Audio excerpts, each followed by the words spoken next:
வாங்கி எனக்கு என்ன கொடுப்பேன்? ஒரு நாளைக்கு உனக்கு 500 ரூபாய் வருதுன்னா எனக்கு என்ன கொடுப்பேன்? வாங்கி சுடுகாடு தான் இருக்குது கட்சியில் எல்லாருக்கும், அதுதான் கொடுக்கணும். உனக்கு 500 ரூபாய் ஒரு நாளைக்கு வருமானம் வருதுன்னா எனக்கு என்ன செய்வா? ஐயோ இது என்ன நடக்காத கதையெல்லாம் நீ கொலை. உனக்கு 500 ரூபாய் ஒரு நாளைக்கு வருமானம் வருதுன்னு வச்சுக்கோ, எனக்கு என்ன செய்வா? எனக்கு இது வரைக்கும் வந்தது இல்லை, நான் கொடுத்தது இல்லை. கடைசி வரைக்கும் நான் உனக்கு கேட்கறதுக்கு பலியா சொல்ல மாட்டியா? உனக்கு 500 ரூபாய் ஒரு நாளைக்கு வந்துச்சுன்னு வச்சுக்க, சம்பாதிக்கிறதுக்கு இங்கே வரல, எனக்கு உடம்பு தள்ளிட்டு போச்சு. என்ன நமக்கு கொஞ்ச நேரம் உட்கார்றது கூட முடியல, இடுப்பு கோட்சியில். சரி தாத்தா, தெரியாம கூட யாரோ ஒருத்தர் 500 ரூபாய் வந்து போட்டு கொடுத்துட்டு போயிட்டாங்க. இது வரைக்கும் யாரும் தெரியாம கொடுத்துட்டு போயிட்டாங்க. நீ கொடுத்து 200 ரூபாய் அதான். சரி, தெரியாம கொடுத்துட்டு போயிட்டாங்க, எனக்கு என்ன செய்வா? தெரியாம கொடுத்தது கொடுக்கல, அதே இல்லாத கதையை பேசுற. தெரியாம கொடுத்துட்டாங்க, கக்கையே கஞ்சி போவாது, செக்கையே கஞ்சி. எனக்கு அது வரைக்கும் அந்த பாக்கியம் கூட கிடைக்கல.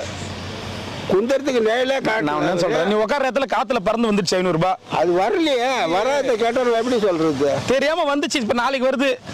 அது வந்த நாளைக்கு பாத்துக்கோ, நாளைக்கு என்ன வரும்?